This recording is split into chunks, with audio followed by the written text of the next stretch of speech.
Hello guys, welcome to my mini blog. তো এমনিতেই আজ ঘরে ছিলাম, আর ভাইয়েরও একটা মিনি চুলা গ্যাস এনেছিল। তো ভাবলাম এটাতে আজ কিছু বানানো যাক। তো ভাবলাম যে আলু বিরিয়ানি একটা বানাবো। তো প্রথমে আমি বসিয়ে দিলাম হাঁড়িটা, জলটা গরম হয়ে গেলে দিয়ে দেব চালটা। আর এখানে বোনকেও নিয়ে নিয়েছি, ভাইকেও নিয়ে নিয়েছি, ওরাও আমাকে অল্প হেল্প করবে। তো আমি এখানে চাউলটা দিয়ে দিচ্ছি। আর ওরা জানো তো পিছন থেকে কি করছিল, আমার যা হাসি পাচ্ছিল যে করার মতো নেই। তো এখানে আমি দিয়ে দিয়েছি তেজপাতা, রিফাইন, আর দিয়ে দেব গোটা গরম মশলা, লং, এলাচ, এগুলো দিয়ে দিব।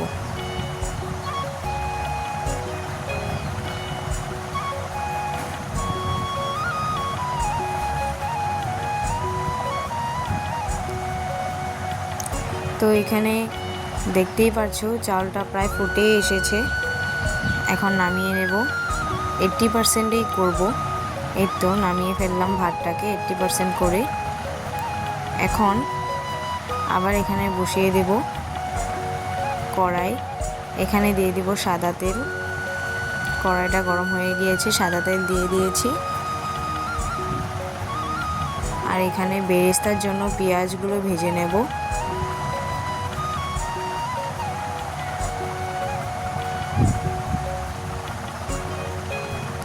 পেঁয়াজগুলোকে ভালো করে লাল লাল করে ভেজে নেব।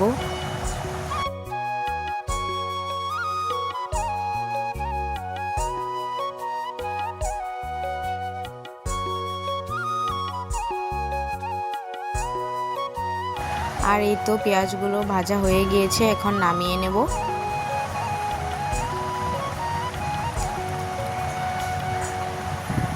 আর এখানে না 2-3টে পেপসিকাম টুকরো করে নিয়েছিলাম, বেরেস্তার লগে দিয়ে দিব।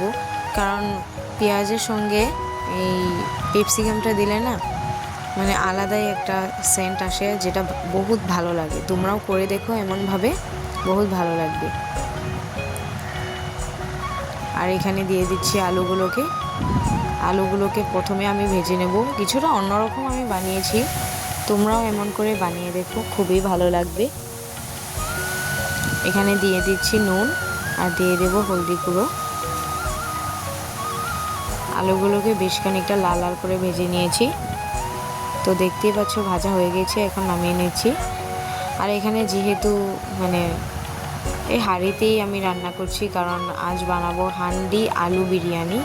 তো এখানে তেল গরম করে আমি দিয়ে দিয়েছি গোটা গরম মশলা, তেজপাতা, আদা রসুনের পেস্ট, থেতো করে রেখেছিলাম আদা রসুনকে, পেঁয়াজ এখানে দিয়ে দিয়েছি।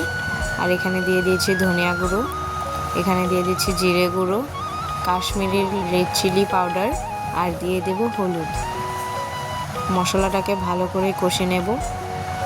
আর দিয়ে দিয়েছি নুন, কিছু পরিমাণে জল দিয়ে নিচ্ছি যাতে মশলাটার থেকে তেল ভালো করে ছেড়ে যায়। তো এখানে দেখতেই পাচ্ছ মশলা কষে গিয়েছে আর তেলও ছেড়ে দিয়েছে মশলা থেকে। এখন আলুগুলোকে দিয়ে দেব, ভেজে রাখা আলুগুলোকে।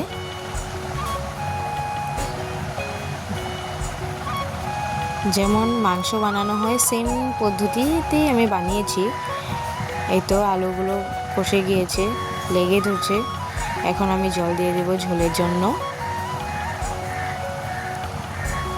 আর এই তো ঢেকে রেখেছিলাম, এখন ঢাকনাটা খুলে নেব।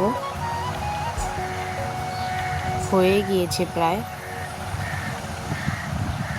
কিছুটা ঝোলঝোলই রাখবো, কারণ বিরিয়ানির সাথে বিরিয়ানি বানাবো, তো তাই ঝোলটা রাখলে ভালো হয়। এই তো ফুটে এসেছে।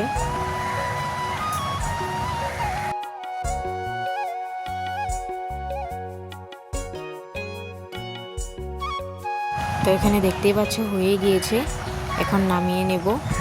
এই তো নামিয়ে নিয়েছি। কেমন হয়েছে আমাকে নিশ্চয়ই জানিও। আর এখানে তেল দিয়ে দেবো রিফাইন, তোমরা চাইলে ঘিও দিতে পারো, কারণ আমার ভাই খাবে। আমার ভাই ঘি একদম পছন্দ করে না, তাই এখানে আমি আর ঘিটা অ্যাড করিনি। তো এখানে প্রথমে আমি সাদা তেল দিয়ে ভাত দিয়ে দেব। ভাত দিয়ে দিয়েছি, এখন যেটা আলুর মানে তরকারিটা রেঁধেছি সেটাকে ভালো করে দিয়ে দেব।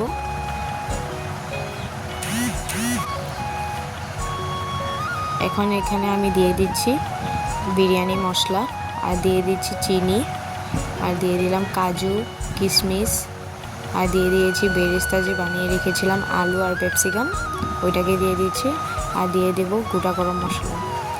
এমনভাবে আমি সেম 3টা লেয়ার মানে 3বার করব, এমন সেম পদ্ধতিতে 3বার করব।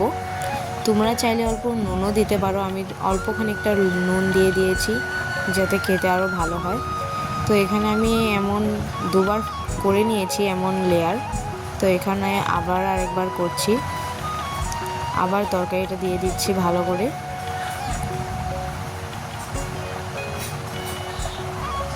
এখানে দিয়ে দিচ্ছি বিরিয়ানি মশলা, দিয়ে দিচ্ছি চিনি, আবার দিয়ে দিলাম কাজু বাদাম বেরেস্তা।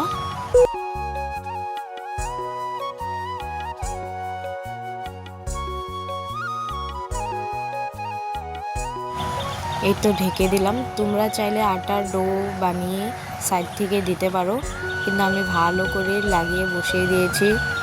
আবার এই তো তোমরা দেখতেই পাচ্ছ বসিয়ে দিয়েছি ভালো করে, হয়ে গিয়েছে। তো নামিয়ে নিব। এই তো তোমরা দেখতেই পাচ্ছ হয়ে গিয়েছে। কালারটা কি সুন্দর আসছে জানো তো তোমরা, মানে এখানে দেখতে যেমন লাগছে তার থেকে বেশি টেস্টি হয়েছিল খেতে। তোমরা নিশ্চয়ই এমনভাবে বানিয়ে একদিন ঘরে খেয়ে দেখবে, খুবই ভালো লাগবে। তো এখানে আমি পেঁয়াজ নিয়ে নিয়েছি, লেবু নিয়ে নিয়েছি, আর ভালো করে এটাকে সার্ভ করে নিলাম। এটা খেতে অনেক ভালো হয়েছিল গাইস, তোমরা খেয়ে দেখবে। তো আমিও খেয়ে নিয়েছি, আর আমার ভাই বোনও ওরাও বলছে বহুত ভালো হয়েছে। তো আজকের জন্য এইটুকুই, টাটা।